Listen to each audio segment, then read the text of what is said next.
mengabaikan para bayi-bayi yang lahir di rumah sakit itu. Hai, aku Anissa Darmawan, welcome back to my YouTube channel, dan terima kasih ya untuk kamu yang udah ngeklik video ini. Jadi beberapa hari yang lalu tuh aku sengaja scroll Quora dan gak sengaja nih ketemu sama tulisan ini.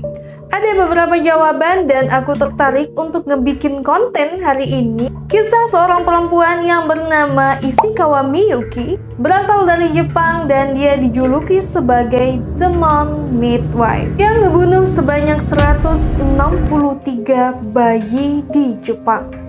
Gimana kisah selengkapnya? Langsung aja yuk kita bahas kisahnya. Ishikawa Miyuki lahir di Kunotomi, Jepang pada tahun 1897. Tidak ada sumber yang menyebutkan dengan pasti gimana kehidupan masa kecil dari Miyuki ini, tapi yang pasti Miyuki merupakan seorang wanita yang cerdas dilihat dari alma mater yang ia gunakan sebagai lulusan dari Universitas Tokyo yang merupakan universitas terbaik di Jepang. Setelah pendidikannya selesai, Miyuki memutuskan untuk menikah dengan lelaki pilihannya yang bernama Takashi Ishikawa, yang nanti si suaminya ini akan menjadi kaki tangan dari tindakan kriminal yang ia lakukan. Kehidupan rumah tangga Miyuki dan suaminya bisa dibilang bahagia banget nih, karena urusan finansial mereka yang cukup mapan, meski mereka belum dikaruniai buah hati. Miyuki bekerja sebagai kepala bagian di salah satu rumah sakit di Tokyo dan dia juga membuka praktik bidan di sana. Jadi pada waktu itu untuk membuka praktik kebidanan di Jepang tidaklah sulit karena pada saat itu Jepang mengalami krisis ekonomi sehingga para pemerintah lebih fokus kepada perbaikan ekonomi dan tatanan sosial di negara mereka.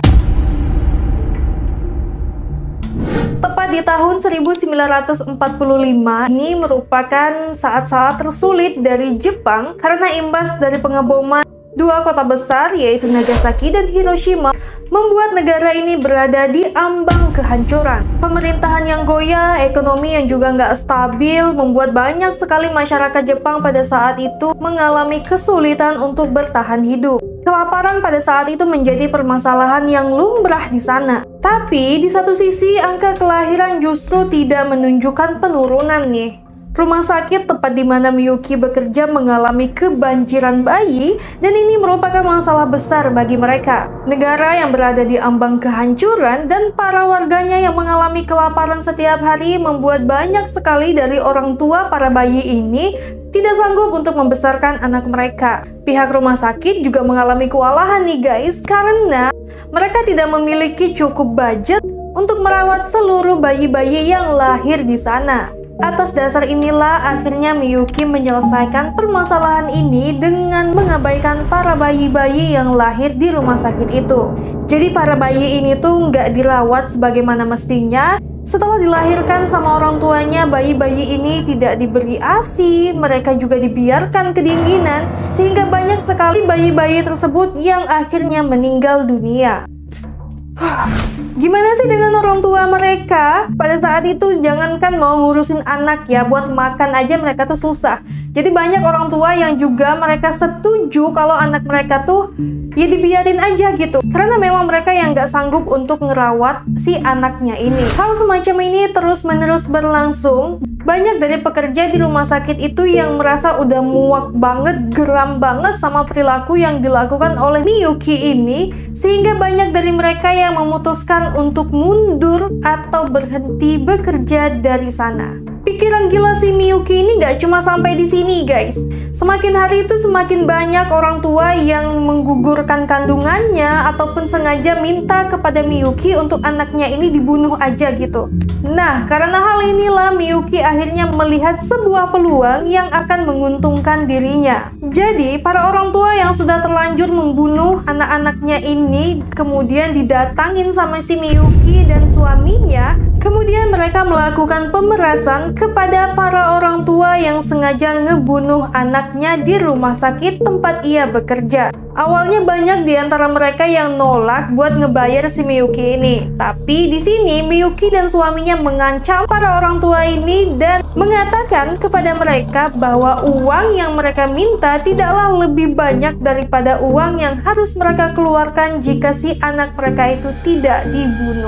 Nah, jadi si Miyuki sama si suaminya ini datang ke rumah orang tua yang udah sepakat nih sama dia waktu di rumah sakit buat ngebunuh anaknya, dimintai duit, ya kayak semacam uang tutup mulut gitulah guys. Selama menjalankan aksinya ini, Miyuki dan suaminya dibantu oleh seorang dokter yang bernama Shiro Nakayama yang juga bekerja di rumah sakit yang sama dengan Miyuki. Jadi si dokter ini tuh bertugas untuk ngebuat surat kematian palsu para bayi-bayi yang sengaja mereka bunuh di rumah sakit itu.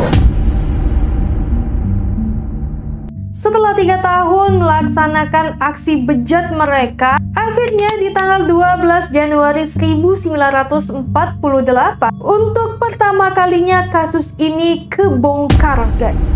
Jadi pada saat itu ada 2 orang kepolisian yang memeriksa rumah sakit tempat mereka bekerja dan menemukan 5 jasad bayi terakhir yang merupakan korban terakhir Miyuki. Karena melihat adanya ketidakwajaran dari kematian kelima bayi ini, akhirnya kedua polisi ini memutuskan untuk membawa jasadnya dan melakukan otopsi.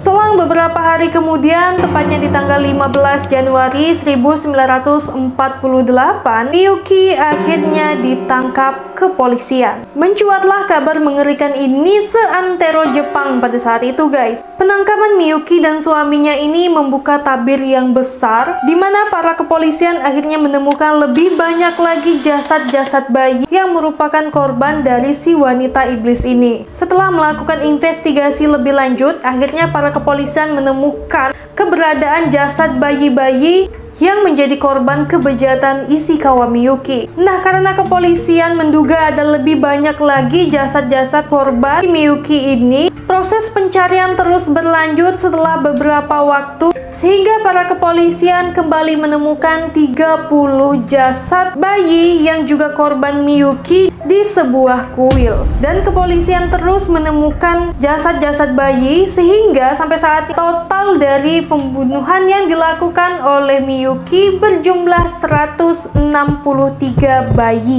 Kejahatan yang dilakukan oleh Miyuki, suaminya, dan dokter yang juga bekerja sama dengan mereka, akhirnya pengadilan memutuskan perkara ini dengan menghukum Miyuki dengan masa kurungan 8 tahun. 8 tahun guys. Suaminya mendapatkan hukuman 4 tahun penjara dan dokter yang ngebantu mereka juga 4 tahun penjara. Pada saat itu banyak banget masyarakat yang geram dengan keputusan yang diambil oleh pengadilan karena merasa nggak sebanding dengan kejahatan yang mereka lakukan.